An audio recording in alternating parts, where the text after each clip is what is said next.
أما بعد أعوذ بالله من الشيطان الرجيم بسم الله الرحمن الرحيم والذين جاءوا من بعدهم يقولون ربنا اغفر لنا ولإخواننا الذين سبقونا بالإيمان ولا تجعل في قلوبنا غلا للذين آمنوا ربنا إنك رؤوف رحيم صدق الله العظيم وبلغنا رسوله النبي الأمين الكريم الرحيم ونحن على ذلك من الشاهدين والشاكرين والحمد لله رب العالمين إن الله وملائكته يصلون على النبي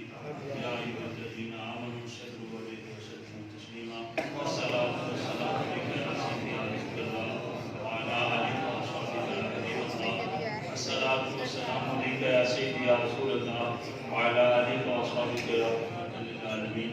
الصلاة والسلام عليك يا سيدي يا رسول الله وعلى آلك وصحبه يا محبوب رب العالمين سورہ حشر کی آیت نمبر 10 آپ کے سامنے تلاوت کرنے کا شرف حاصل کیا ہے۔ اس آیت کریمہ میں اور اس سے پہلے جو 2 آیتیں ہیں اس کے اندر اللہ تعالیٰ نے اپنے پیارے محبوب صلی اللہ علیہ وسلم کے 3 گروہوں کا ذکر کیا ہے۔ اللہ کے پیارے محبوب کی امت کے 3 گروہوں کا ذکر کیا ہے۔ سب سے پہلے مہاجرین کا ذکر ہے۔ یہ وہ لوگ ہیں جنہوں نے اللہ تعالیٰ اور اس کے محبوب کریم صلی اللہ علیہ وسلم کی رضا کی خاطر اپنا جان مال ہر چیز مکان جگہ عزیز و اقارب رشتہ دار دوست احباب سب کچھ قربان کر دیے، اور جب حکم ہوا کہ مکے کو چھوڑ کر مدینے چلے جاؤ تو سب کچھ چھوڑ کر مدینے آ گئے۔ اور جب آقا علیہ السلام مکے سے ہجرت کر کے مدینہ طیبہ تشریف لے آئے، اس وقت مکے میں چند لوگ باقی رہ گئے تھے اہل ایمان۔ کچھ تو وہ لوگ تھے جن کو وہاں ان ظالموں نے جو ہے وہ روکا ہوا تھا، کچھ لوگ وہ تھے جو بیمار تھے سفر کے قابل نہیں تھے۔ انہی لوگوں میں سے حضرت دمرہ بن عیس رضی اللہ تعالیٰ عنہ ہیں، بستر مرگ اوپر پڑے ہیں، اٹھ نہیں سکتے۔ ایک دن اپنے بیٹے کو اشارے سے کہا کہ مجھے لے چلو۔ بیٹوں نے عرض کیا کہ والد محترم ہم آپ کو کہاں لے جائیں؟ اشارہ الی المدینہ تھے، آپ نے اپنے دست اقدس سے مدینے کی طرف اشارہ کیا اور کہا کہ مجھے مدینے لے چلو۔ وہ بچے بھی بڑے ہی خدمتگار تھے، باادب تھے۔ انہوں نے یہ نہیں کہا کہ ابو جان آپ سفر کے قابل نہیں ہیں، آپ تو بہت سخت بیمار ہیں، آپ کی یہ سفر کی حالت جو ہے اس قابل نہیں ہے کہ آپ سفر کریں۔ انہوں نے چرپائی جو ہے وہ اٹھائی اور مدینہ شریف کی طرف جو ہے لے کے چلے۔ مقام تنعیم کے اوپر جب پہنچے تو اس عاشق رسول کی روح جو ہے قفس انفری سے پرواز کر گئی۔ اللہ تعالیٰ نے اپنے پیارے محبوب کریم صلی اللہ علیہ وسلم کے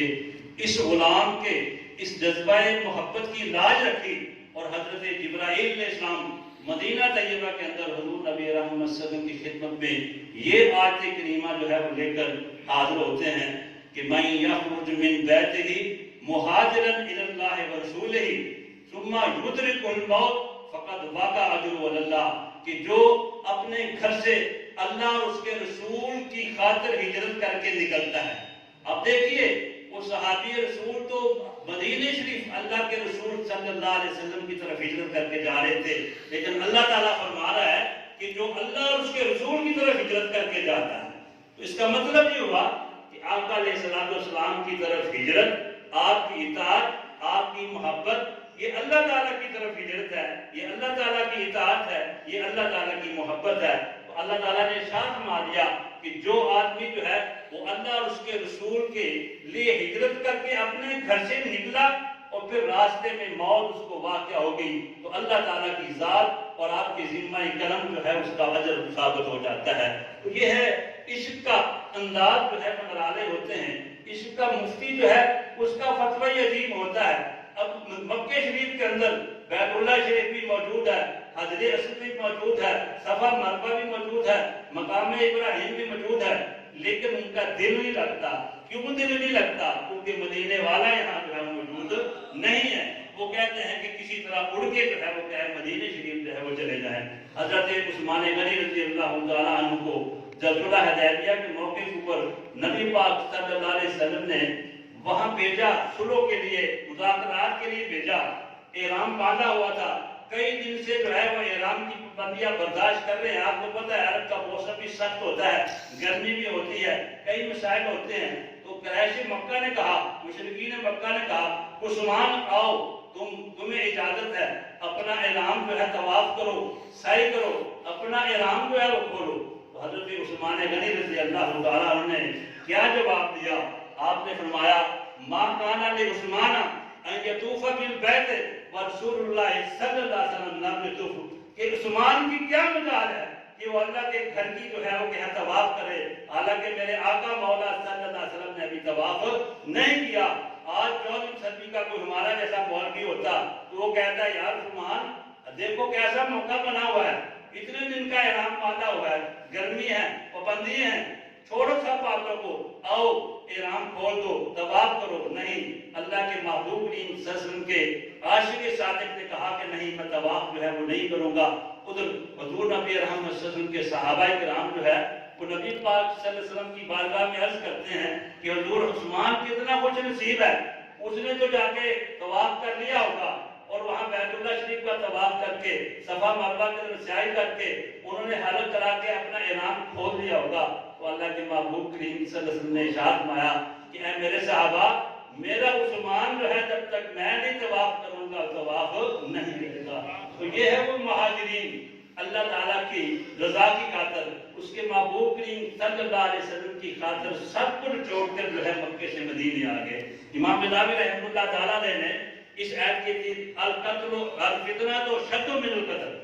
کہ فتنہ جو ہے یہ قتل سے بھی زیادہ شدید ہوتا ہے. اس کے تحت اس کی ایک تفسیر میں لکھتے ہیں کہ یہ جو ہجرت ہوتی ہے یہ قتل سے بھی زیادہ شدید ہے, کہ انسان اللہ کی راہ میں شہید ہو گیا, گردن کٹائی, کام ختم ہو گیا, ہر ہمیشہ کے لیے راحت پا جاتا ہے. لیکن یہ جہاد جو ہجرت بندہ کر کے آتا ہے, اپنے گھر بار کو چھوڑ کے آتا ہے, اپنے وطن کو چھوڑ کے آتا ہے, عزیز و کارم کو چھوڑ کر آتا ہے, اس کی کسر اس کی جو ہے وہ ساری زندگی اس کے دل میں جو ہے باقی رہتی ہے. لیکن ان کچھ نصیبوں نے یہ نہیں دیکھا کہ ہمارے محلات ادھر ہیں, ہمارے مکانات ادھر ہیں, ہمارے بزرگ جو ہیں وہ ادھر ہیں, سب کچھ چھوڑ کر جو ہے وہ اللہ کی رضا کی خاطر, اللہ کے محبوب کریم صلی اللہ علیہ وسلم کی رضا کی خاطر ادھر جو ہے وہ کیا ہے حاضر ہو گئے مکہ میں. یہ ہے وہ پہلا گروہ, السابقون الاولون من المہاجرین والانصار. یہ وہ سابقون الاولون ہے, مہاجرین کا یہ وہ گروہ ہے جنہوں نے پیارے آقا صلی اللہ علیہ وسلم کا کلمہ اس وقت مکے میں پڑھا تھا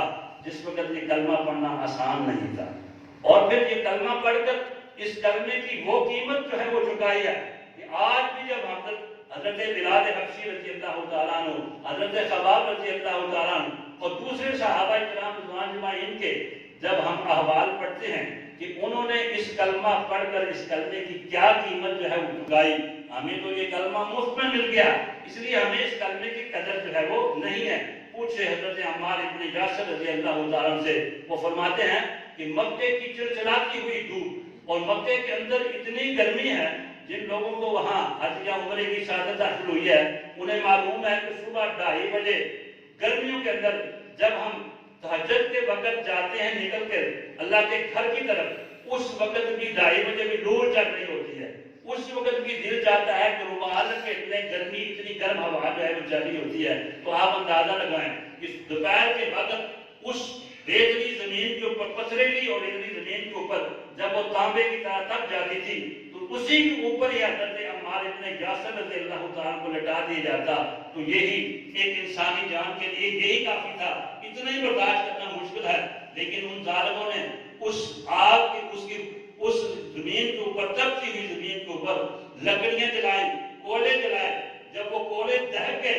سرخ رنگ کے کولے جب دہک گئے, اس کے اوپر حضرت عمار ابن یاسر رضی اللہ تعالیٰ کو لٹایا. حضرت عمار ابن یاسر رضی اللہ تعالیٰ فرماتے ہیں کہ میرے جسم کی چربی پگھل پگھل کر ان کولوں کو بجھا دیتی, لیکن مجھے وہاں سے اٹھنے کا حکم جو ہے وہ نہ دیتے. ایک دن میں اسی طرح ان کولوں پہ لیٹا ہوا تھا کہ لجپال آقا کا وہاں سے گزر ہوا. آپ خود ہی اندازہ لگائیں کہ وہ آقا صلی اللہ علیہ وسلم, وہ ہستی جس کو اللہ تعالیٰ نے رحمت للعالمین بنا کر بھیجا ہے, جب اپنے غلام کو اس حالت میں دیکھا ہوگا تو ان کے دل پہ کیا گزری ہوگی. آپ نے پہلے تو آپ نے صبر کی تلقین فرمائی اور آپ نے دعا انا موعدکم الجنہ, کہ عمار ابن یاسر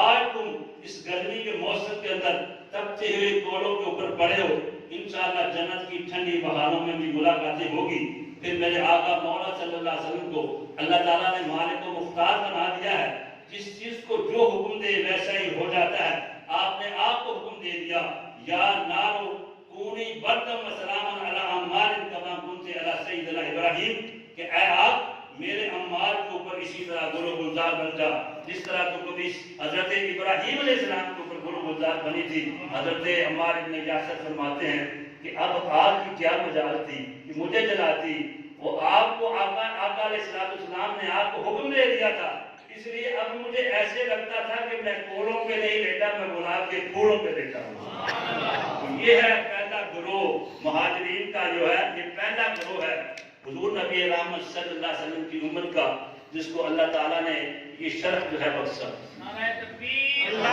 اکبر، رسالت، تاجدار ختم نبوت، دوسرا گروہ جو ہے وہ ہے انصار کا۔ جب مدینہ طیبہ میں یہ مہاجرین اکثر جو آئے تھے، سب کا مال و دولت نہیں رہ گیا تھا سوائے چند ایک لوگوں کے جو جرأت رکھتے تھے، حضرت عمر فاروق رضی اللہ تعالیٰ عنہ جیسے تھے، کہ جب آپ نے ہجرت کا پروگرام بنایا تو آپ نے اپنا اسلحہ جو تھا اس وقت اپنا تیر کمان تلوار لگائی اور بیت اللہ شریف کا جو ہے وہ طواف کیا، اور وہاں قریش کے بڑے بڑے جو ہے وہ سردار جو ہے وہ بیٹھے ہوئے تھے۔ آپ نے فرمایا کہ من ارادہ ان یتم ولدہ، کہ جو یہ ارادہ کرتا ہے کہ اس کا بچہ یتیم ہو جائے، وارملت زوجتہ، اور اس کی بیوی جو ہے وہ کیا ہے بیوہ ہو جائے، آئے میں ہجرت کر کے جا رہا ہوں اس وادی میں میرے ساتھ میرے۔ تو یہ ضرورت ہر ایک کو نہیں تھی کہ حضرت عمر فاروق رضی اللہ تعالیٰ عنہ جیسے جری تھے جو علل عنان ہجرت کر کے آئے، سارے لوگ جو ہے اپنا مال و دولت چھوڑ کر وہاں آئے تھے۔ تو انصار جو مدینہ طیبہ کے رہنے والے جو لوگ تھے، جو انہوں نے قربانی اور اطاعت کی مثال پیش کی ہے، اس کی بھی تاریخ کے اندر نہ پہلے تھی اور نہ قیامت کا کوئی مثال پیش کر سکتا ہے، کہ حضور نبی رحمت صلی اللہ علیہ وسلم نے مہاجرین کو انصار کے درمیان جو ہے مواخات قائم کر دی، بھائی بھائی بنا دیا۔ حضرت عبدالرحمن بن عوف فرماتے ہیں کہ آقا علیہ السلام نے مجھے سعد بن ربیع انصاری رضی اللہ تعالیٰ کا بھائی بنا دیا۔ تو جب میں ان کے گھر گیا تو آپ نے فرمایا کہ عبدالرحمن عوف، اے میرے بھائی، انا اکثر الانصار مالا، کہ میرے پاس تمام لوگوں سے تمام انصاریوں سے زیادہ مال ہے، آؤ یہ سارا مال آدھا آدھا تقسیم کر لیتے ہیں، دو حصوں میں مکان کی تقسیم کر لیتے ہیں، درہم اور دینار کی تقسیم کر لیتے ہیں، ہر چیز جو ہے دو حصوں میں آدھا تم لے لو، آدھا جو ہے وہ میں رکھ لیتا ہوں، میری دو بیویاں ہیں، ایک کو میں طلاق دے دیتا ہوں، وہ عدت گزار کے اس سے نکاح کر لینا۔ کیا میرے دوستوں بتاؤ کہ آج تک ایسی کوئی اشار کی مثال دنیا کے اندر قائم ہو چکی ہے؟ نہ ہوئی ہے نہ ہو سکے گی۔ حضرت عبدالرحمن بن عوف رضی اللہ عنہ فرمایا کہ اللہ تعالیٰ آپ کے مال کے بھی اندر برکت دے، آپ کے ازواج کے اندر بھی برکت دے، مجھے اس چیز کی ضرورت نہیں، مجھے ذرا بازار کا راستہ بتا دو کہ بازار کس طرف ہے۔ بہت بڑے خود آپ تاجر تھے، تو پہلے دن سے آپ نے کام شروع کیا، اللہ تعالیٰ نے برکتوں سے جو ہے نوازا۔ تو یہ ہے دوسرا گروہ، پہلا ہے مہاجرین، دوسرا ہے انصار، اور تیسرا گروہ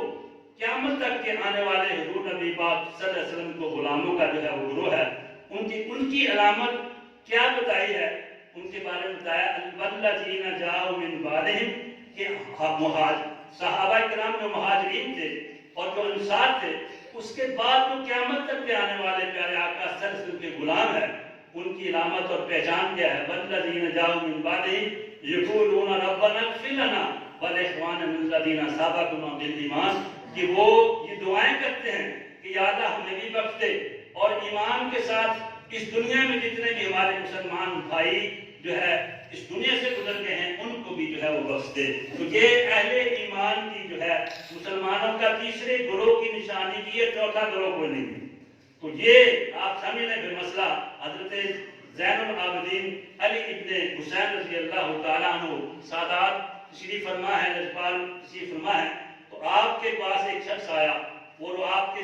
بارگاہ میں جو ہے بیٹھا، تو اس نے صحابہ کرام رضوان اجمعین کی شان میں بے ادبی کے کلمات کہے۔ تو آپ نے فرمایا کہ بھائی مجھے یہ بتاؤ کہ کہ اللہ تعالیٰ نے قرآن پاک کے اندر 3 گروہوں کا ذکر کیا ہے. تو ایک گروہ ہے مہاجرین. کیا تم مہاجرین میں سے ہو؟ اس نے کہا نہیں جی حضور مجھے تو یہ شرف حاصل نہیں ہوا.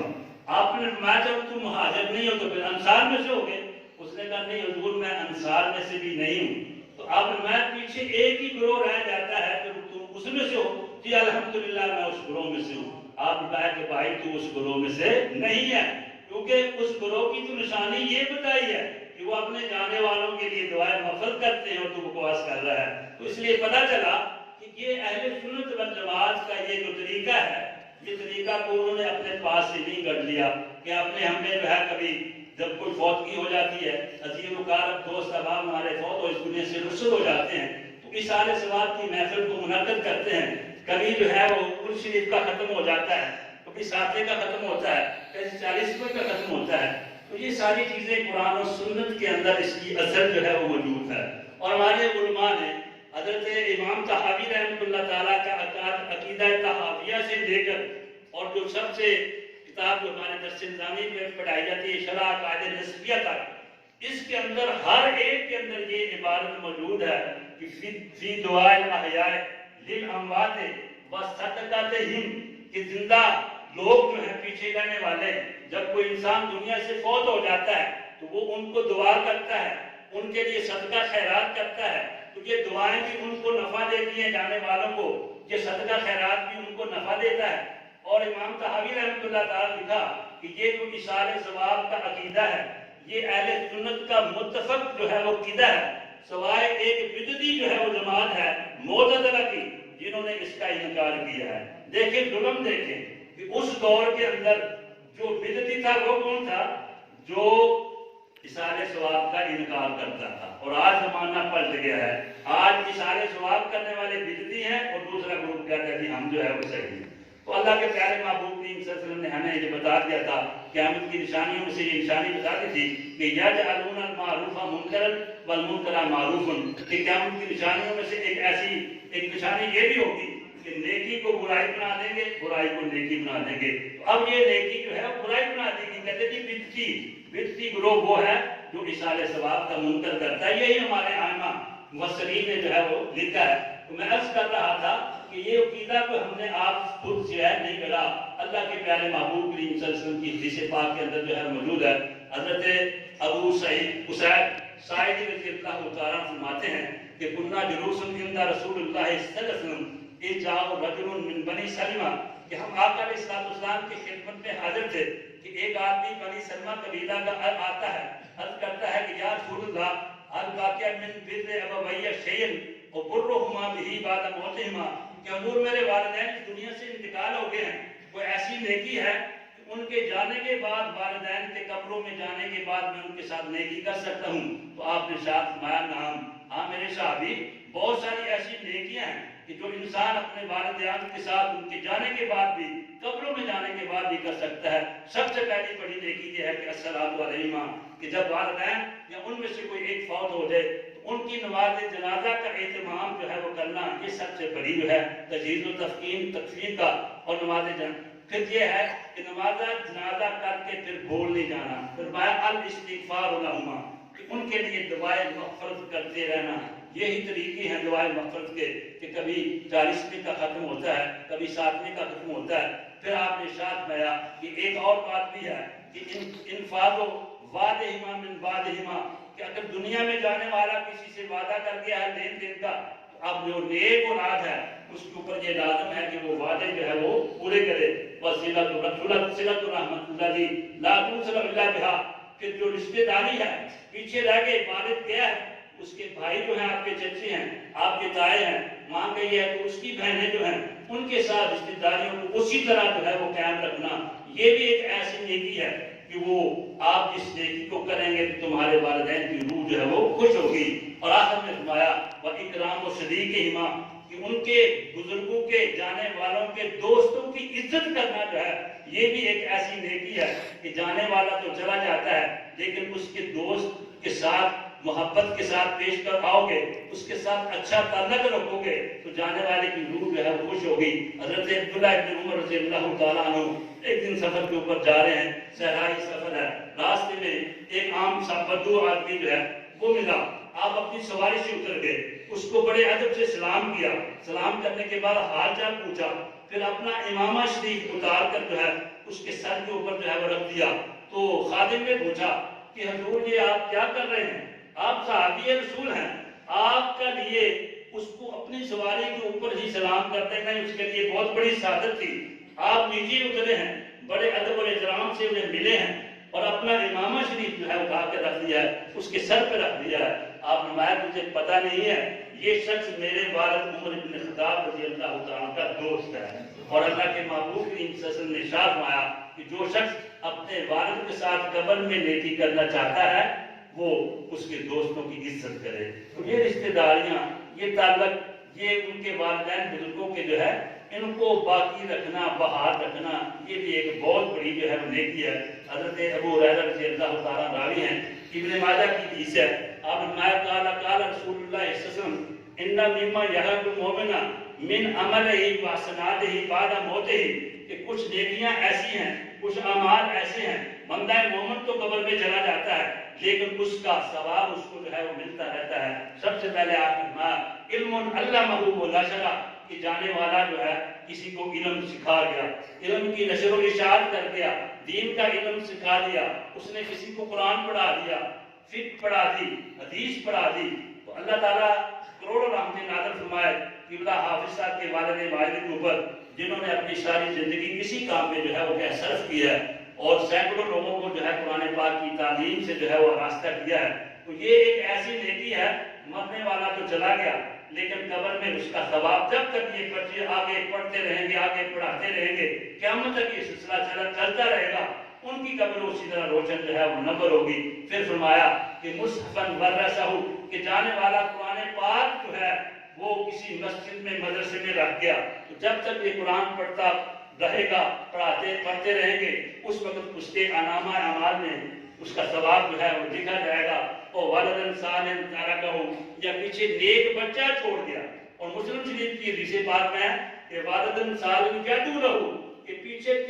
ایک عمل، تین عمل میں سے وہاں تین عمل کا ذکر کیا ہے، ایک یہ ہے کہ پیچھے نیک بچہ جو ہے وہ چھوڑ گیا جو اس کے لیے دعا کرتا ہے۔ تو اب آپ خود ہی، ابھی آپ صاحب آپ کو فرما رہے تھے کہ ایک بچہ ضرور دین کے لیے وقف کرنا چاہیے، کیونکہ اگر ہم بچوں کو انگلش ہی پڑھائیں گے اور ابھی بچہ زبان جو ہے وہ سیکھنے بولنے لگتا ہے تو ہم ABC شروع کر دیں گے، انگلش میڈیم سکولوں میں ان کو داخل کرائیں گے، تو جب آپ کے اور میرے جنازے کا وقت آئے گا تو وہ بچہ جنازے کی دعا بھی اس کو پوری طرح پڑھنی جو ہے وہ نہیں آتی ہوگی۔ تو اس لیے ایک بچے کو ضرور جو ہے وہ دین کا جو ہے وہ طالب علم بنائے، تاکہ وہ قرآن پڑھے، حدیث پڑھے اور علم کی نشر و اشاعت اور دین کی جو ہے وہ تبلیغ کا جو ہے وہ کام کرے۔ تو پیچھے فرمایا ولد صالح ترکہ، نیک بچہ جو ہے پیچھے چھوڑ گیا۔ تو اللہ کا کتنا کرم ہے حافظ صاحب کے اوپر کہ اپنے پیچھے جو ہے وہ حافظ ظفر عباس مقصودی رحمت جو ہے جدہ مجدہ کو چھوڑ کے، جنہوں نے صرف قرآن پاک کی حفظ نہیں کیا بلکہ پورا درس نظامی جو ہے وہ مکمل کیا اور بہترین طریقے سے جو ہے وہ علم جو ہے وہ حاصل کیا، اور بڑی محنت کے ساتھ اپنی کلاس کے اندر جو ہے ہمیشہ آگے جا کے جو ہے وہ رہے، اور اللہ تعالیٰ نے ان سے دین کا جو ہے جو کام لیا ہے وہ سارا آپ کے سامنے ہے۔ اور آپ آقا علیہ السلام نے ارشاد فرمایا او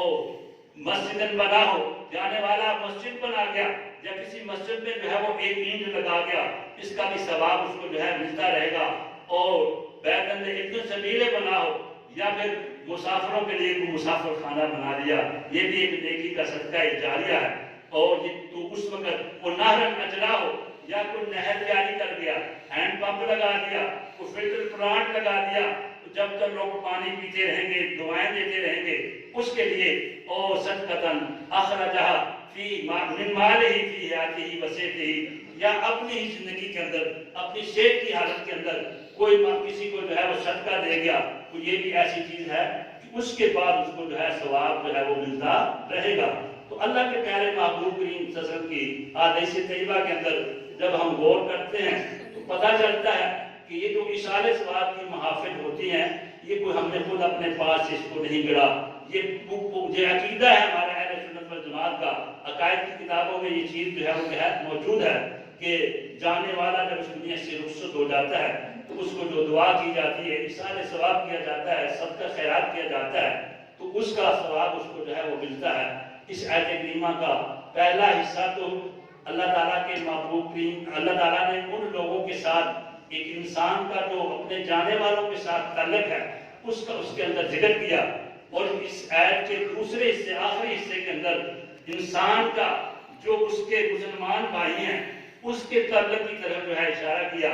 کہ وہ یہ بھی دعا کرتے ہیں وَلَا تَجْعَلْ فِي قُلُوبِنَا غِلًّا لِلَّذِينَ آمَنُوا، کہ مالک جو جانے والے ہیں ان کے لیے تو ہم دعائیں کرتے ہیں، ان کی مغفرت اور بخشش کی دعائیں کرتے ہیں، لیکن جو ہمارے مسلمان زندہ ہیں ان کے دلوں میں بھی کسی قسم کا ہمارے دل میں ان کے بارے میں کسی قسم کا کینہ، کسی قسم کا غل، کسی قسم کی حسد اور بغض جو ہے یہ نہ ہمارے دلوں کے اندر جو ہے ڈال۔ بے شک تو جو ہے اے ہمارے پروردگار، تو بڑا مہربان بھی ہے، رحم کرنے والا ہے۔ اور یہ دیکھیں میرے مسلمان بھائیوں، یہ دل سے اپنے دل سے کینے کو اہل ایمان اپنے دوست احباب عزیز و اقارب رشتہ داروں کے کینے اور حسد سے اس دل کو پاک کرنا یہ ایک بہت بڑی عبادت ہے۔ یہ اتنی بہت بڑی بات ہے کہ آپ اس کا تصور بھی نہیں کر سکتے۔ حضرت امام مسلم احمد بن حنبل نے اپنی مسند کے اندر اس حدیث کو روایت کیا ہے کہ حضور نبی رام حضرت انس بن مالک رضی اللہ تعالیٰ عنہ کے راوی ہیں، آپ فرماتے ہیں کہ نبی پاک صلی اللہ علیہ وسلم مسجد نبوی میں فرمایا ہے، صحابہ اکرام شامل کے قرآن میں جو ہے موجود ہیں، تو آقا علیہ السلام نے اشارت فرمایا الان یتلو علیکم رجل من اہل الجنہ، کہ ابھی ایک جنتی آدمی تمہارے پاس آنے والا ہے۔ تو صحابہ حضرت انس بن مالک رضی اللہ تعالیٰ فرماتے ہیں کہ ہم سارے متوجہ ہوئے کہ جو خوش نصیب کون ہے جس کو اللہ کے محبوب کریم صلی اللہ علیہ وسلم نے جنت کی چابی اور جنت کا پروانہ جو ہے عطا فرما دیا ہے۔ وہ فرماتے ہیں کہ ہم دیکھا کہ اچانک ایک انصاری صحابی ہیں، ایک نوجوان ہے اور سادہ سا لباس ہے، تازہ وضو کیا ہوا ہے، داڑھی مبارک سے پانی کے قطرے نکل رہے ہیں، الٹے ہاتھ کے اندر ان کی جوتی انہوں نے پکڑی ہوئی ہے۔ وہ آتے ہیں اور وہ آ کے 2 رکعت پہلے نفل تحیۃ المسجد جو ہے پڑھتے ہیں، اور آپ کو پتہ ہے کہ اللہ کے پیارے محبوب کی نشان پایا اذا دخل احدکم المسجد فلیرکع رکعتین قبل ان یجلس، کہ جب تم میں سے کوئی مسجد میں داخل ہو تو بیٹھنے سے پہلے 2 رکعت تحیۃ المسجد جو ہے وہ پڑھ لیا کرو، اگر کوئی مکروہ ٹائم جو ہے وہ نہ ہو۔ آپ کو پتہ ہے 3 ٹائم جو ہے وہ مکروہ ہیں، اس وقت جو ہے وہ سجدہ کرنا جائز نہیں ہے۔ تو آپ نے اس نے سجدہ کیا، چند لمحے آپ کی صحبت میں بیٹھا چلا گیا۔ دوسرے دن پھر محفل لگی تھی، آپ نے پھر وہی جملہ ارشاد فرمایا الان یتلو علیکم رجل من اہل الجنہ، کہ ابھی ایک جنتی آدمی تمہارے پاس آنے والا ہے۔ ہم نے پھر دیکھا تو وہی آدمی، تیسرے دن پھر وہی آدمی۔ حضرت عبداللہ بن عمرو بن العاص رضی اللہ تعالیٰ عنہ اس مجلس کے اندر بیٹھے تھے، وہ فرمانے لگے کہ مجھے بڑا دل کے اندر جو ہے وہ شوق پیدا ہوا کہ دیکھو تو صحیح کہ یہ آدمی جو ہے کون سے ایسے اس کے اعمال ہیں، کیسی یہ عبادات اور مجاہدات ہیں کہ اللہ تعالیٰ کے محبوب کریم صلی اللہ علیہ وسلم نے 3 دن مسلسل جنت کی خوشخبری اس کو جو ہے وہ سنا دی ہے۔ وہ فرماتے ہیں کہ محفل برخاست ہوئی، میں اس کے گھر میں جو ہے وہ چلا گیا، دروازہ کھٹکھٹایا، دروازہ کیا تھا، ایک باغ تھا، اس کے اندر جھونپڑی تھی۔ تو میں نے کہا یار میں نے ایک بہانہ سا بنایا، یار میری جو ہے وہ کیا ہے والد صاحب کے ساتھ تھوڑی سی مسئلہ بن گیا ہے، میں نے قسم کھائی ہے کہ میں 3 دن اب گھر نہیں جاؤں گا، تو میں آپ کا مہمان بننا چاہتا ہوں۔ کہا جی حالن سالن کوئی مسئلہ نہیں ہے، آپ قسم نہ توڑیں، آپ 3 دن میرا مہمان بنے۔ آپ فرماتے ہیں کہ میں گھر گیا، جلدی سے چرپائی اوپر مجھے بٹھایا اور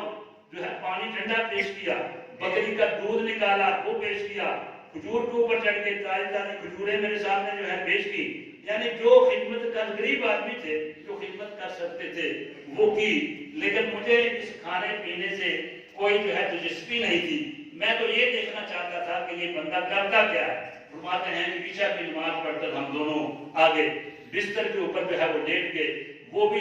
سو گیا، لیکن مجھے آج رات نیند نہیں آ رہی تھی۔ میں دیکھنا چاہتا تھا کہ یہ رات کو کیا کرتا ہے، اس کے دن کے اعمال کو میرے سامنے کہ رات کو کیا کرتا ہے۔ وہ فرماتے ہیں کہ ساری رات میں دیکھتا رہا، وہ بندہ جو ہے وہ سویا رہا، عام جو ہے لیکن جب بھی اس کو جاگ آتی پاسا پڑھتا اس وقت اللہ اکبر لا الہ الا اللہ تسبیح جو ہے وہ پڑھتا تو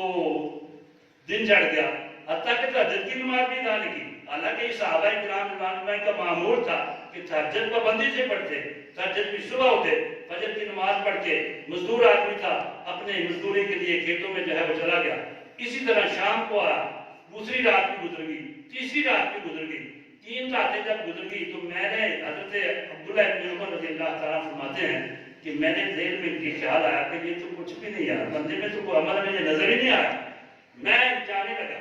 لیکن جاتے ہوئے میں نے کہا یار بھائی میں تمہیں سچ بات بتاتا ہوں کہ کوئی جھگڑا شگڑا کوئی نہیں ہوا۔ یہ 3 دن پیارے آقا صلی اللہ علیہ وسلم نے آپ کے بارے میں یہ فرمایا کہ اللہ تعالیٰ تم میں سے جو بھی کسی جنتی کا دیکھنا چاہتا ہے اس جنتی کو دیکھ لو۔ بتاؤ یار تمہارا کون سا ایسا عمل ہے جس کی وجہ سے اللہ کے محبوب کریم صلی اللہ علیہ وسلم نے 3 دن تمہیں جو ہے یہ خوشخبری سنائی ہے؟ اس نے کہا کہ اے عبداللہ